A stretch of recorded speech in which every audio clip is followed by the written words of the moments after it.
Hey guys, Cleanblade here, bringing another Pokemon TCG online video, and today we're going to be looking into Golduck with the Amnesia attack.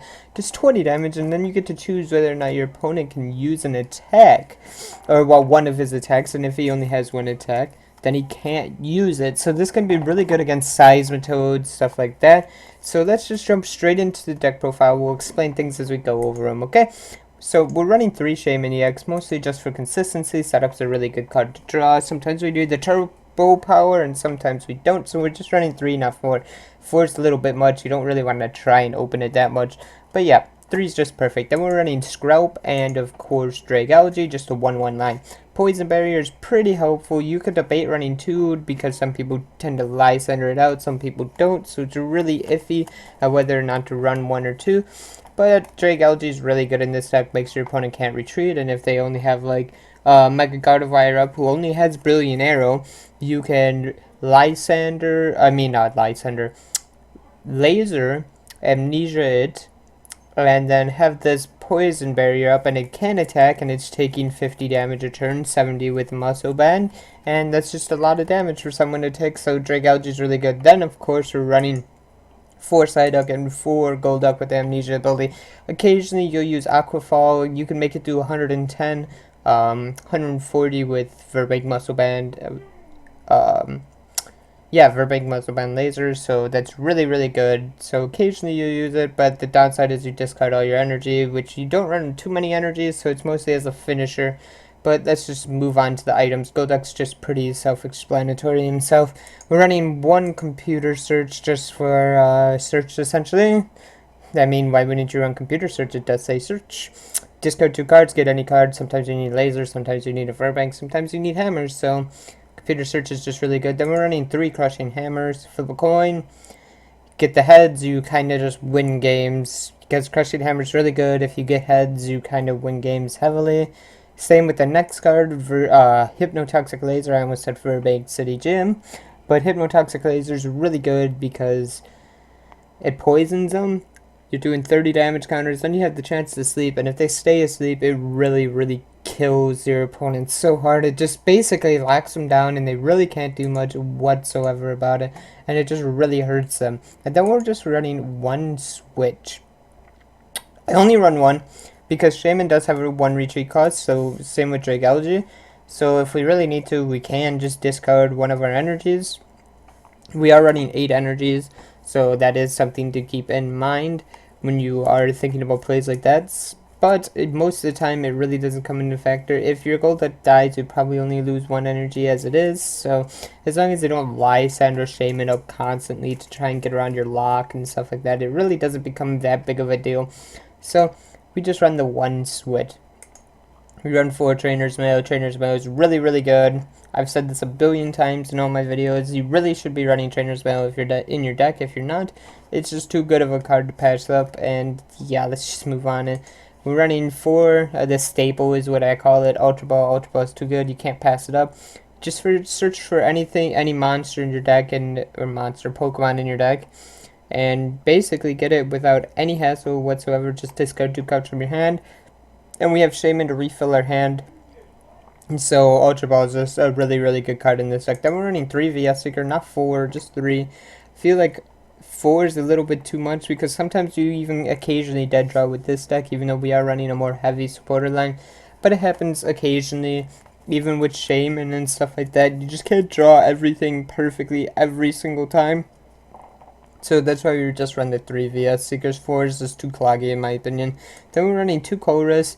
Chorus is really good in this format. Skyfield's really big and it's popular right now, so might as well run the double Chorus while you can. Then you're running the 1 Lysander.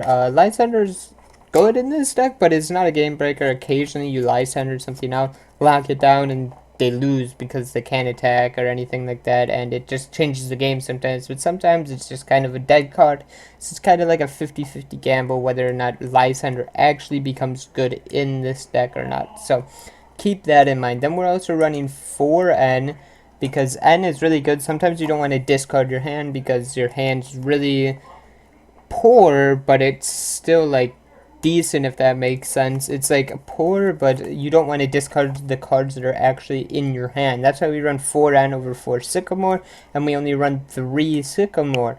Because Sycamore, you have to discard your entire hand, and sometimes you just don't want to do that. And you can play the slower game with the ends and stuff like that, because you take prizes very, very slowly. You're only taking usually 2 prizes, maybe every 4 or 5 turns, so you're playing a very slow game. You're playing it methodically. You gotta think through your choices that you're making with Golduck, so keep that in mind as well. Then we're playing 1 Shadow Triad just to get back lasers. Lasers are so crucial in this deck. It's unbelievable on how crucial lasers actually are, because you only get 4 of them, and 7 of them with VS Seekers and stuff like that. Keldeo becomes a really big issue, and yes, we aren't running Starly Megaphone in this deck, but you could cut things like a Crushing Hammer or an Energy to run those things if you feel like it's needed. I personally don't feel like it's needed. I think Starling is just a little bit, it's gonna die soon. I have a feeling nobody's gonna be continuing to run Garbodor because Starling's coming too hard back into the meta, if that makes sense. So people are gonna start cutting Garbodor and stuff like that, which will of course in return make people run less Starling Megaphone. So that's why I choose not to. But if you can get Dragalge up, it doesn't matter even if they have a Keldeo, they just get locked into position and they kind of just get screwed, if that makes sense. So we're just running the 1 Shadow Triad. Then we're running kind of an interesting tech, which is Wally. This is for when we go turn 2 and we're versing Toad, because we can turn 2, well, it would be technically our first turn, but it'd be turn 2 of the game. We would basically go Water Energy, Muscle Bad, Verbank, Laser, Wally into a Golduck right away. This automatically shuts down the Quaking Punch the next turn, so then any items left over that you might have in your hand can be completely used still, and it forces the Toad player to start relying on Grenade Hammer, because you'll always stop the Quaking Punch lock, if that makes sense. So this is a really good tech against Toad. You could even run 2 if you didn't have the Shadow Triad. You could run 2 Wally, just because of how prevalent Toad has really become in this meta, and it's just really, really good against Toad. So Wally's a perfectly good card in this deck, in my opinion. I think it's one of the better supporters in the deck. So yeah, keep that in mind. Then, moving past the supporters, we're running 4 Verbank. I've been over it a billion times. Verbank's just kind of broken. Laserbank's OP as hell, so let's just keep playing it. We're running 3 Muscle Band. Muscle Band so that we do 20 more damage. It makes Amnesia hit for 40, which is quite a lot. It's like essentially like moving it up like on Executor when we used to play that deck, the eggs. Okay, you ran Muscle Band so you do 30 damage, but now you're doing 40 damage with Golduck instead of 30, so it just kind of increases the damage, and that's what we really, really like to see.